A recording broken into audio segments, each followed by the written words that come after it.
ದಾವಣಗೆರೆ ದಕ್ಷಿಣ ವಿಧಾನಸಭಾ ಕ್ಷೇತ್ರ ಹಾಗೆಯೇ ಬಾಗಲಕೋಟೆ ವಿಧಾನಸಭಾ ಕ್ಷೇತ್ರ ಎರಡೂ ಕಡೆಯಲ್ಲೂ ಮತದಾನ ಮುಕ್ತಾಯ ಆಗಿದೆ. ಎರಡು ಕ್ಷೇತ್ರದ ಬೈ ಎಲೆಕ್ಷನ್ಗೆ ಮತದಾನ ಮುಕ್ತಾಯ ಆಗಿದೆ. ದಾವಣಗೆರೆ ದಕ್ಷಿಣ ಮತ್ತು ಬಾಗಲಕೋಟೆ ಕ್ಷೇತ್ರಗಳು. ದಾವಣಗೆರೆ ದಕ್ಷಿಣದಲ್ಲಿ ಸಮರ್ಥ್ ವರ್ಸಸ್ ಶ್ರೀನಿವಾಸ್ ಜಟಾಪಟಿ ಜೋರಾಗಿದೆ. ಸಾಕಷ್ಟು ಲೆಕ್ಕಾಚಾರ ಇಲ್ಲೂ ಕೂಡ ಇದೆ. ಇನ್ನೊಂದು ಕಡೆಯಲ್ಲಿ ಬಾಗಲಕೋಟೆ ವಿಚಾರಕ್ಕೆ ಬರೋದಾದ್ರೆ ವೀರಣ್ಣ ಚರಂತಿಮಠ ಬಿಜೆಪಿಯಿಂದ ಹಾಗೆಯೇ ಉಮೇಶ್ ಮೇಟಿ ಕಣದಲ್ಲಿರೋದು ಕಾಂಗ್ರೆಸ್ನಿಂದ. ಮತಯಂತ್ರದಲ್ಲಿ ಎರಡು ಕ್ಷೇತ್ರದ ಅಭ್ಯರ್ಥಿಗಳ ಭವಿಷ್ಯ ಭದ್ರವಾಗಿದೆ. ಮೇ 4ರಂದು ಉಭಯ ಕ್ಷೇತ್ರದ ಫಲಿತಾಂಶ ಹೊರಗೆ ಬೀಳಲಿದೆ. ಒಂದು ಕಡೆಯಲ್ಲಿ ಮೇ 4ರತ್ತ ರಾಜ್ಯದ ಜನರ ಚಿತ್ತ ಇದೆ. ಯಾಕಂತ ಹೇಳಿದ್ರೆ ಈ ಉಪಚುನಾವಣೆಯಲ್ಲಿ ಯಾರು ಗೆಲುವನ್ನ ಸಾಧಿಸಬಹುದು ಅಂತೇಳಿ ಚುನಾವಣೆಯ ದಿನಾಂಕ ಘೋಷಣೆ ಆಗ್ತಾ ಇದ್ದಂತೆ ಇಲ್ಲಿವರೆಗೆ ನಡೆದಿರುವಂತಹ ಎಲ್ಲಾ ಚಟುವಟಿಕೆಯನ್ನ ನೀವು ಕೂಡ ಗಮನಿಸಿದ್ರಿ. ಹೇಗೆಲ್ಲ ಜಟಾಪಟಿ ನಡೆಸಿದ್ರು, ಯಾವ ರೀತಿಯಾಗಿ ಪ್ರಚಾರ ಇತ್ತು. ಘಟಾನುಘಟಿ ನಾಯಕರು ಎರಡೂ ಕ್ಷೇತ್ರದಲ್ಲೂ ಹೋಗಿ ಪ್ರಚಾರವನ್ನು ನಡೆಸಿ ತಮ್ಮ ಅಭ್ಯರ್ಥಿಗಳ ಪರವಾಗಿ ಮತಬೇಟೆಯನ್ನು ನಡೆಸಿದ್ರು ಅಂತೇಳಿ ಇವತ್ತು ಮತದಾರರು ಬೆಳಿಗ್ಗೆಯಿಂದಲೇ ಬಂದು ತಮ್ಮ ಹಕ್ಕನ್ನು ಚಲಾಯಿಸಿದ್ದಾರೆ. ಮತ ಹಬ್ಬದಲ್ಲಿ ಭಾಗಿಯಾಗಿದ್ದಾರೆ. ಎಲ್ಲರೂ ಕೂಡ ಬಂದು ತಮ್ಮ ಓಟನ್ನು ಚಲಾಯಿಸಿದ್ದಾರೆ ಮತಗಟ್ಟೆಗಳಲ್ಲಿ. ನಿಜಕ್ಕೂ ಕೂಡ ಕುತೂಹಲ ಖಂಡಿತವಾಗ್ಲೂ ಇದೆ. ಇಲ್ಲಿ ಈ ಉಪಚುನಾವಣೆಯಲ್ಲಿ ಯಾವ ಪಕ್ಷದ ಮೇಲುಗೈ ಆಗಬಹುದು ಎನ್ನುವಂಥ ಲೆಕ್ಕಾಚಾರಗಳು ದೊಡ್ಡ ಮಟ್ಟದಲ್ಲಿದೆ. ಮೇ 4ನೇ ತಾರೀಕಿನವರೆಗೂ ಕಾಯಲೇಬೇಕು ಫಲಿತಾಂಶ ಯಾರ ಪರವಾಗಿ ಬರಬಹುದು ಅಂತೇಳಿ. ಈಗಾಗಲೇ ಕಾಂಗ್ರೆಸ್ನ ನಾಯಕರ ಬಳಿ ಕೇಳಿದರೆ ಗೆಲ್ಲುವಂಥ ವಿಶ್ವಾಸವನ್ನು ಅವರು ವ್ಯಕ್ತಪಡಿಸ್ತಾ ಇದ್ದಾರೆ. ಇತ್ತ BJP ನಾಯಕರ ಬಳಿ ಕೇಳಿದರೆ ನಾವು ಗೆಲ್ತೀವಿ ಅಂತ ಹೇಳ್ತಾ ಇದ್ದಾರೆ. ಯಾಕಂತ ಹೇಳಿದ್ರೆ ಅಷ್ಟರ ಮಟ್ಟಿಗೆ ಈ ಚುನಾವಣೆಯನ್ನು ಎರಡೂ ಪಾರ್ಟಿಯವರು ಪ್ರತಿಷ್ಠೆಯಾಗಿ ತೆಗೆದುಕೊಂಡ್ರು. ಅಷ್ಟೇ ಅಬ್ಬರದ ಪ್ರಚಾರವನ್ನು ಕೂಡ ನಡೆಸಿದ್ರು. ಕ್ಷೇತ್ರದಲ್ಲೇ ಠಿಕಾಣಿ ಹೂಡಿದ್ರು. ಎರಡೂ ವಿಧಾನಸಭಾ ಕ್ಷೇತ್ರದಲ್ಲಿ ಠಿಕಾಣಿ ಹೂಡಿ ತಮ್ಮ ಅಭ್ಯರ್ಥಿಯನ್ನ ಗೆಲ್ಲಿಸಿಕೊಂಡು ಬರಬೇಕು ಎನ್ನುವಂಥ ಶತಾಯಗತಾಯ ಪ್ರಯತ್ನಗಳನ್ನು ಮಾಡಿದ್ದಾರೆ. ಕೊನೆಗೆ ಒಂದು ಅಭ್ಯರ್ಥಿಯ ಭವಿಷ್ಯವನ್ನು ಬರೆಯೋದು ಮತದಾರ ಪ್ರಭು. ಕಾದ್ ನೋಡಬೇಕು ಏನಾಗುತ್ತೆ ಅಂತೇಳಿ.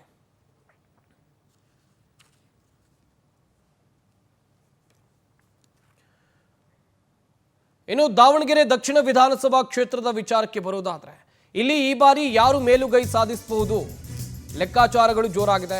ಶಾಸಕ HY ಮೇಟಿ ನಿಧನದಿಂದ ಬಾಗಲಕೋಟೆ ಬೈ ಎಲೆಕ್ಷನ್ ನಡೀತಾ ಇದೆ.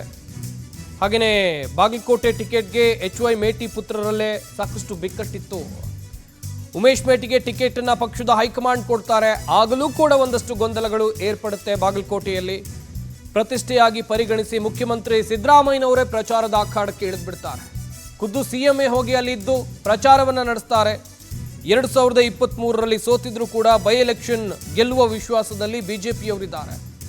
ಬೈ ಎಲೆಕ್ಷನ್ನಲ್ಲಿ ನಾವೇ ಗೆಲ್ತೀವಿ ಅಂತ BJPಯ ನಾಯಕರು ಹೇಳ್ತಾ ಇದ್ದಾರೆ. BJP ಅಭ್ಯರ್ಥಿ ವೀರಣ್ಣ ಚರಂತಿಮಠ ಕೈ ಹಿಡಿತಾರ ಹಾಗಾದ್ರೆ ಬಾಗಲಕೋಟೆ ಜನ? 2023ರಲ್ಲಿ 69.46% ವೋಟಿಂಗ್ ಆಗಿತ್ತು. ಹಾಗೆಯೇ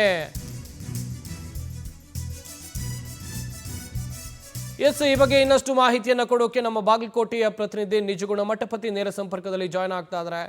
ನಿಜಗುಣ ಮಠಪತಿ, 2023ರ ಲೆಕ್ಕಾಚಾರವೇ ಬೇರೆ, 2026ರ ಉಪಚುನಾವಣೆಯ ಲೆಕ್ಕಾಚಾರವೇ ಬೇರೆ. ಯಾಕಂತ ಹೇಳಿದ್ರೆ ಈ ಬಾರಿ ಪ್ರಚಾರಕ್ಕಂತೇಳಿ ಎರಡೂ ಪಕ್ಷದ ಘಟಾನುಘಟಿ ನಾಯಕರು ಬಾಗಲಕೋಟೆಗೆ ಬಂದಿದ್ರು, ಅಲ್ಲೇ ಠಿಕಾಣಿ ಹೂಡಿದ್ರು, ಪ್ರಚಾರವನ್ನು ನಡೆಸಿದ್ರು. ಹೇಗಿದೆ ಸದ್ಯಕ್ಕೆ, ಎಷ್ಟು % ಮತದಾನ ಆಗಿದೆ ಅಲ್ಲಿ? ಸಂಪತ್, ಏನು 2023ರ ಚುನಾವಣೆ, ಸಾರ್ವತ್ರಿಕ ಚುನಾವಣೆಯ ಒಂದು ಆ ಒಂದು ಚುನಾವಣೆ ಎದುರಿಸ್ತಕ್ಕಂಥ ವಿಧಾನವೇ ಬೇರೆ, ಈಗ ಬೈ ಎಲೆಕ್ಷನ್ ನಡೆಸ್ತಕ್ಕಂಥ ಒಂದು ವಿಧಾನವೇ ಬೇರೆ ಆಗಿರ್ತಕ್ಕಂಥದ್ದು. ಯಾಕಂತಂದ್ರೆ ಕಳೆದೊಂದು ವಾರದಲ್ಲಿ ಉಪಚುನಾವಣೆಯಲ್ಲಿ ರಾಜ್ಯದ CM 6 ದಿನಗಳ ವಾಸ್ತವ್ಯವನ್ನ ಈ ಒಂದು ಬಾಗಲಕೋಟೆ ಕ್ಷೇತ್ರದಲ್ಲಿ ಮಾಡುವ ಮೂಲಕ ಮತದಾರರನ್ನ ಗಟ್ಟಿಗೊಳಿಸುವ ಮೂಲಕ ಕಾಂಗ್ರೆಸ್ ಪಕ್ಷದ ಅಭ್ಯರ್ಥಿಯನ್ನ ಗೆಲ್ಲಿಸಲಿಕ್ಕೆ ಟೊಂಕ ಕಟ್ಟಿ ಈ ಒಂದು ಕ್ಷೇತ್ರದಲ್ಲಿ ಠಿಕಾಣಿ ಹೂಡಿರ್ತಕ್ಕಂಥದ್ದು. ಜೊತೆಗೆ DCM ಶಿವಕುಮಾರ್ ಅವರು ಕೂಡ ಒಂದು 2 ದಿನ ಪ್ರವಾಸವನ್ನ ಕೈಗೊಂಡಿರ್ತಕ್ಕಂಥದ್ದು.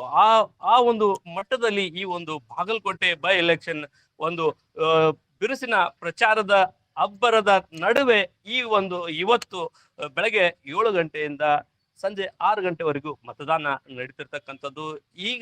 ಇದೀಗ ತಾನೇ ಬಂದಿರತಕ್ಕಂಥದ್ದು 65.55% ಮತದಾನ ಆಗಿರ್ತಕ್ಕಂಥದ್ದು.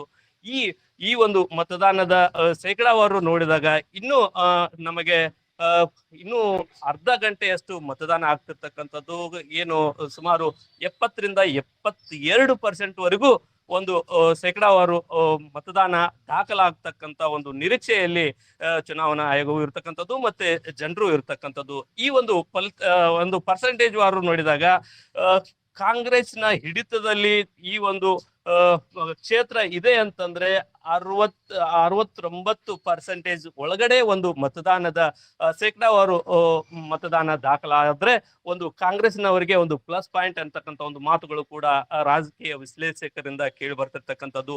ಏನಾದ್ರೂ 72 ಮೇಲ್ಗಡೆ ಏನಾದ್ರೂ ಶೇಕಡಾವಾರು ಮತದಾನ ದಾಖಲಾದರೆ ಅದು ಬಿಜೆಪಿಯ ಕೈ ಕಮಲಕ್ಕೆ ಒಂದು ಮನೆ ಹಾಕ್ತಕ್ಕಂತ ಒಂದು ಲೆಕ್ಕಾಚಾರ ರಾಜಕೀಯ ವಿಶ್ಲೇಷಕರು ಕ್ಷೇತ್ರದಲ್ಲಿ ಮಾಡ್ತಕ್ಕಂಥದ್ದು.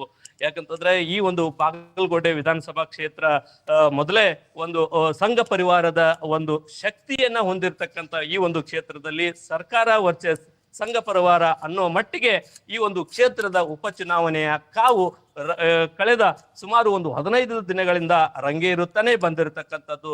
ಇಲ್ಲಿ ಹಿಂದುತ್ವ ವರ್ಸಸ್ ಸರ್ಕಾರದ ಗ್ಯಾರಂಟಿ ಯೋಜನೆಗಳು ಅಂತಕ್ಕಂಥ ಒಂದು ಮಟ್ಟಿಗೆ ಈ ಒಂದು ಚುನಾವಣಾ ಕನ ಒಂದು ಬಿರುಸಿನ ಒಂದು ಪ್ರಚಾರದೊಂದಿಗೆ ಇವತ್ತು ಮತದಾನ ನಡೆದಿರ್ತಕ್ಕಂಥದ್ದು. ಇವತ್ತು ಬೆಳಗಿನಿಂದ ನಡೆದಿರ್ತಕ್ಕಂಥ ಮತದಾನದಲ್ಲಿ ನಾವು ಕೆಲವೊಂದು ವಿಶೇಷ ಅಂತಂದ್ರೆ ಮತಗಟ್ಟೆಗಳಲ್ಲಿ ಮತದಾನ ಆಗ್ತಕ್ಕಂಥ ಏನು ಹೊಸ ಯುವ ಮತದಾರರು ಕೂಡ ಒಂದು ಅಷ್ಟೇ ಆಸಕ್ತಿಯಿಂದ ಮತದಾನ ಮಾಡುವಲ್ಲಿ ಹೆಚ್ಚಿನ ಒಂದು ಆಸಕ್ತಿಯನ್ನು ತೋರಿಸಿರ್ತಕ್ಕಂಥದ್ದು.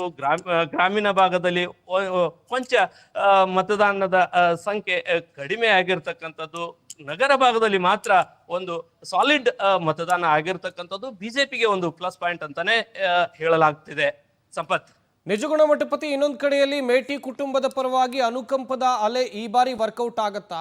ಹಾಗೇನೆ 2023 ವಿಧಾನಸಭೆ ಚುನಾವಣೆಯಲ್ಲಿ ವೀರಣ್ಣ ಚರಂತಿಮಠ ಅವರು ಸೋತಿದ್ದಾರೆ. ಈ ಬಾರಿ ಅವರನ್ನ ಗೆಲ್ಲಿಸುವಂತ ಲೆಕ್ಕಾಚಾರವನ್ನ ಬಾಗಲಕೋಟೆಯ ಮತದಾರರು ಹಾಕಿಕೊಂಡಿದ್ದಾರೆ. ಹೇಗಿದೆ ವೋಟರ್ಸ್ ನಾಡಿ ಮಿಡಿತಾಲಿ?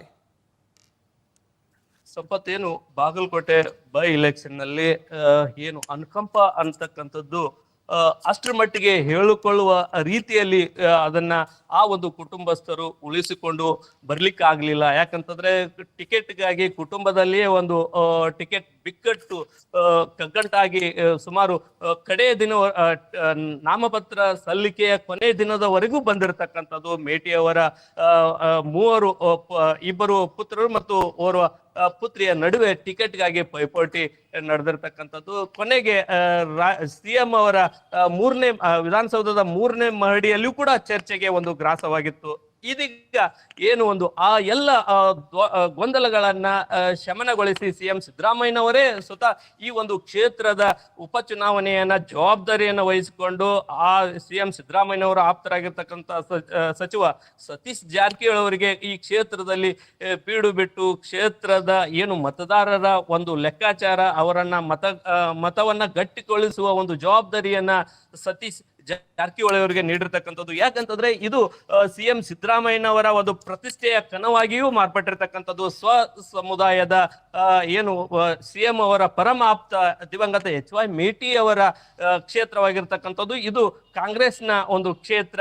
ಈ ಒಂದು ಕ್ಷೇತ್ರದಲ್ಲಿ ನಾವು ಗೆಲ್ಲಲೇಬೇಕಾದ ಒಂದು ಸಂದಿಗ್ಧ ಪರಿಸ್ಥಿತಿಗೆ ಇವತ್ತು ಕಾಂಗ್ರೆಸ್ ಒಂದು ನಿರ್ಧಾರ ಮಾಡಿ ಈ ಒಂದು ಕ್ಷೇತ್ರವನ್ನ ಟಾರ್ಗೆಟ್ ಮಾಡಿ ಕ್ಷೇತ್ರವನ್ನ ಗೆಲ್ಲುವ ನಿಟ್ಟಿನಲ್ಲಿ ಒಂದು ಸಂಘಟನಾತ್ಮಕ ಒಂದು ಏನು ಪಕ್ಷ ಸಂಘಟನೆ ಮತ್ತು ಈ ಒಂದು ಕ್ಷೇತ್ರದಲ್ಲಿ ಮತಗಳ ಸೆಳೆಯುವ ನಿಟ್ಟಿನಲ್ಲಿ ಹೆಚ್ಚಿನ ಒಂದು ಪ್ರವಾಸವನ್ನ ಸಿಎಂ ಕೈಗೊಂಡಿದ್ದು ಈ ಒಂದು ಕ್ಷೇತ್ರ ಕಾಂಗ್ರೆಸ್ನ ವಶ ಆಗುತ್ತೆ ಅನ್ನೋ ಒಂದು ಲೆಕ್ಕಾಚಾರವನ್ನ ಇಟ್ಟುಕೊಂಡು ಬಂದಿರತಕ್ಕಂಥ ಸಿಎಂ ಸಿದ್ದರಾಮಯ್ಯನವರಿಗೂ ಕೂಡ ಎಲ್ಲೋ ಒಂದು ಕಡೆ ಒಂದು ಇಂಟೆಲಿಜೆನ್ಸಿ ರಿಪೋರ್ಟ್ ಆಗಿರ್ಬೋದು. ಈ ಒಂದು ಕ್ಷೇತ್ರದ ನಾಡಿ ಮಿಡಿತವನ್ನ ನೋಡಿದಾಗ ಸಿಎಂ ಅವರು 5 ದಿನಗಳ ಪ್ರವಾಸ ಈ ಒಂದು ಕ್ಷೇತ್ರದಲ್ಲಿ ಮಾಡಿದ್ದಾಗಲೂ ಕೂಡ ಅವರಿಗೆ ಒಂದು ಸ್ಥಳೀಯರ ಒಂದು ರಿಪೋರ್ಟ್ ಹಾಗೂ ಆ ಒಂದು ಏನು ಇಲ್ಲಿ ಬೀಡು ಬಿಟ್ಟಿರ್ತಕ್ಕಂಥ ಏನು ಹಿರಿಯರ ಒಂದು ಮಾಹಿತಿ ಮೇರೆಗೆ ಇನ್ನೂ ಕೂಡ ಒಂದು ಈ ಕ್ಷೇತ್ರ ಬಿಜೆಪಿಯ ತೆಕ್ಕೆಯಲ್ಲಿ ಇದೆ ಅಂತಕ್ಕಂಥ ಒಂದು ರಿಪೋರ್ಟ್ ಅವರ ಒಂದು ನಿದ್ದೆಯನ್ನ ಗೆಡ್ತಿರುವಂತದ್ದು.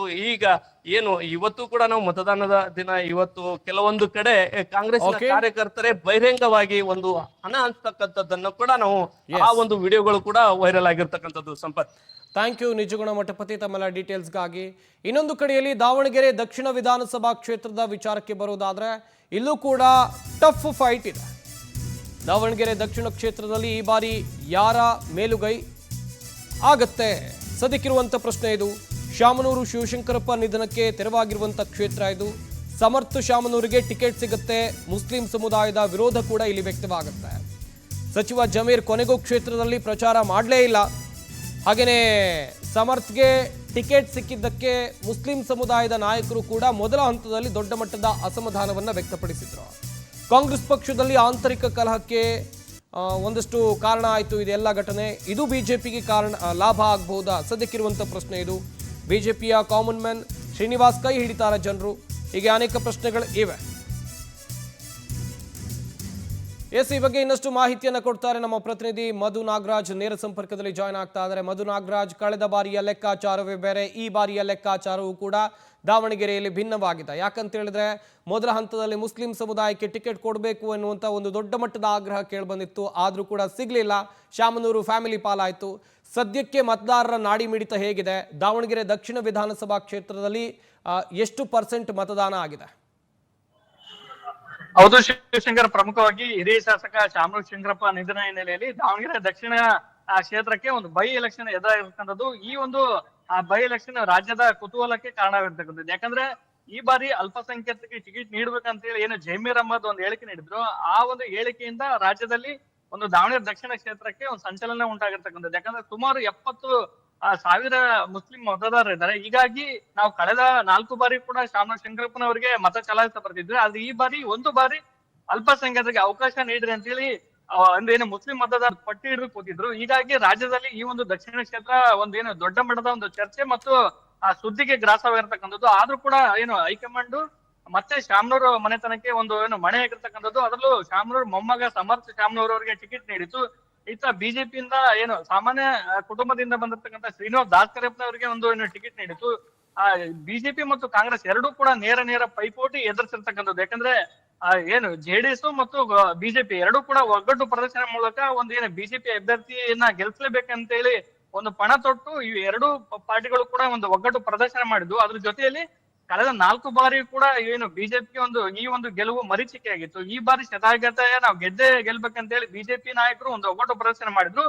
ಅದ್ರ ಜೊತೆಯಲ್ಲಿ ಕಾಂಗ್ರೆಸ್ ಈ ಒಂದು ಕ್ಷೇತ್ರವನ್ನ ಮತ್ತೆ ಉಳಿಸ್ಕೊಳ್ಬೇಕು ಅನ್ನೋ ನಿಟ್ಟಿನಲ್ಲಿ ಸಿಎಂ ಮತ್ತು ಡಿಸಿಎಂ ಆದಿಯಾಗಿ ಇಡೀ ಕ್ಯಾಬಿನೆಟ್ ಮತ್ತು ಶಾಸಕರ ಒಳಗೊಂಡಂತೆ ಎಲ್ಲಾ ಏನು ಪಕ್ಷದ ಬ್ಲಾಕ್ ಕಾಂಗ್ರೆಸ್ ಸೇರಿದಂತೆ ಎಲ್ಲಾ ನಾಯಕರು ಕೂಡ ಒಂದು ದಾವಣಗೆರೆಯಲ್ಲಿ ಬಿಟ್ಟು ಅತಿ ದೊಡ್ಡದಾಗಿ ಒಂದು ಪ್ರಚಾರ ಕೂಡ ಮಾಡತಕ್ಕಂಥದ್ದು. ಅದರ ಜೊತೆಯಲ್ಲಿ ಒಂದು ಜಮೀರ್ ಅಹಮದ್ ಅವರು ಈ ಒಂದು ಚುನಾವಣೆಗೆ ಏನು ಪ್ರಚಾರಕ್ಕೆ ಬರದೇ ಇರತಕ್ಕಂಥದ್ದು ಅದು ಒಂದು ದೊಡ್ಡ ಮಟ್ಟದ ಕಾಂಗ್ರೆಸ್ಗೆ ಪೆಟ್ಟು ನೀಡಿತು. ಅದಾದ್ರೂ ಕೊನೆಯಲ್ಲಿ ಏನು ಕ್ರಿಕೆಟ್ಗೆ ಅಜರುದ್ದೀನ್ ಅವನ್ನ ಕರೆಸುವ ಮೂಲಕ ಡಿಕೆಶಿ ಅವರು ಹೊಸ ರಣತಂತ್ರಕ್ಕೆ ಮುನ್ನಡಿ ಬರೆದಿದ್ರು. ಅದಾಗಿ ಕೂಡ ಇವತ್ತು ಒಂದು ಏನು ಈ ಒಂದು ಚುನಾವಣೆಗೆ ತಾತ್ಕಾಲಿಕ ತೆರೆ ಬಿದ್ದಿರ್ತಕ್ಕಂಥದ್ದು.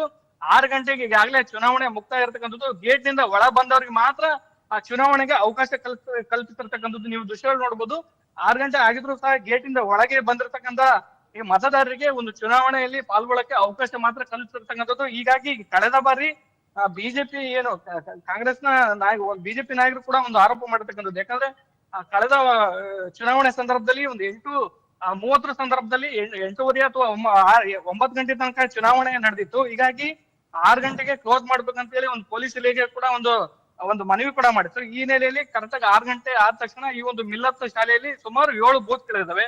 ಸುಮಾರು 10,000 ಮತದಾರರು ಇದ್ದಾರೆ. ಹೀಗಾಗಿ ಈ ಒಂದು ಶಾಲೆಯಲ್ಲಿ ಕಳೆದ ಬಾರಿ ಒಂದು 8:30 ಅಥವಾ 9 ಗಂಟೆ ರಾತ್ರಿ ತನಕ ಕೂಡ ಚುನಾವಣೆ ಆಗಿತ್ತು. ಹೀಗಾಗಿ ಒಂದು ಪೊಲೀಸ್ ಬಿಗಿ ಬಂದನ್ಸ್ ನಲ್ಲಿ ಈಗಾಗಲೇ ಗೇಟ್ ಅನ್ನು ಕೂಡ ಮುಚ್ಚಿರ್ತಕ್ಕಂಥದ್ದು. ಒಳಗೆ ಬಂದವರಿಗೆ ಮಾತ್ರ ಮತದಾನ ಮಾಡ್ಲಿಕ್ಕೆ ಅವಕಾಶ ಕಲ್ಪಿಸಿರ್ತಕ್ಕಂಥದ್ದು. ಒಟ್ಟು 5 ಗಂಟೆ ಸುಮಾರಿಗೆ ದಾವಣಗೆರೆ ಏನು ದಕ್ಷಿಣ ಕ್ಷೇತ್ರದಲ್ಲಿ 63% ಆಗಿರ್ತಕ್ಕಂಥದ್ದು. ಸುಮಾರು 6 ಗಂಟೆ ಈ ಒಂದು ಚುನಾವಣೆ ಮುಕ್ತಾಯ ಹಂತದಲ್ಲಿ ಒಂದು ಅಂದಾಜು ಒಂದು 70% ಆಗುವ ಸಾಧ್ಯತೆ ಕೂಡ ಇರ್ತಕ್ಕಂಥದ್ದು. ಒಟ್ಟಾರೆಯಾಗಿ ದಾವಣಗೆರೆಯಲ್ಲಿ ಕಾಂಗ್ರೆಸ್ ಮತ್ತು ಜೆಡಿಎಸ್ ಎರಡೂ ಪಕ್ಷಗಳು ನೇರ ಕಣಕ್ಕೆ ಹಿಡಿದಿರ್ತಕ್ಕಂಥದ್ದು. ಅದ್ರ ಜೊತೆಯಲ್ಲಿ ಎಸ್ಡಿಪಿ ಇಂದ ಏನು ಅಫ್ಸರ್ ಕೊಡ್ಲಿಪೇಟೆ ನಿಂತಿದ್ದು ಅವರು ಕೊನೆ ಗಳಿಗೆಯಲ್ಲಿ ಉತ್ತಮ ಮತಗಳನ್ನ ಪಡೆದಿದ್ದಾರೆ ಅಂತ ಹೇಳಿ ಕೂಡ ಒಂದು ಮಾಹಿತಿ ಕೂಡ ಲಭ್ಯ ಇರ್ತಕ್ಕಂಥದ್ದು. ಅದ್ರ ಜೊತೆಯಲ್ಲಿ ಮುಸ್ಲಿಂ ಮತದಾರರು ಏನಿದ್ರು ಅವರು ಒಂದು ಏನು ಅಲ್ಪಸಂಖ್ಯಾತರಿಗೆ ಕಾಂಗ್ರೆಸ್ Okay. ಟಿಕೆಟ್ ನೀಡಿಲ್ಲ ಅನ್ನೋ ವಿಚಾರವಾಗಿ ಏನು SDPIಗೆ ಮತಗಳನ್ನು ಕೂಡ ಚಲಾಯಿಸಿದ್ರ ಅಂತ ಹೇಳಿ ಕೂಡ ಮಾಹಿತಿ ಲಭ್ಯ ಇರ್ತಕ್ಕಂಥ. ಅದ್ರ ಜೊತೆಯಲ್ಲಿ ಪಕ್ಷೇತರ ಅಭ್ಯರ್ಥಿ ಆದಿಲ್ ಕೂಡ ಉತ್ತಮ ಮತಗಳಿಕೆಯಲ್ಲಿ ಮುನ್ನಡೆ ಇದ್ದಾರೆ ಅಂತ ಹೇಳಿ ಕೂಡ ಮಾಹಿತಿ ಲಭ್ಯ ಇರ್ತಕ್ಕಂಥ. ಒಟ್ಟು 25 ಅಭ್ಯರ್ಥಿಗಳ ಭವಿಷ್ಯ ಈಗಾಗಲೇ ಮತಯಂತ್ರದಲ್ಲಿ ಭದ್ರವಾಗಿರ್ತಕ್ಕಂಥದ್ದು. ಶಿವಶಂಕರ್, ಥ್ಯಾಂಕ್ ಯು ಮಧು ನಾಗರಾಜ್ ತಮ್ಮೆಲ್ಲ ಡೀಟೇಲ್ಸ್ಗಾಗಿ.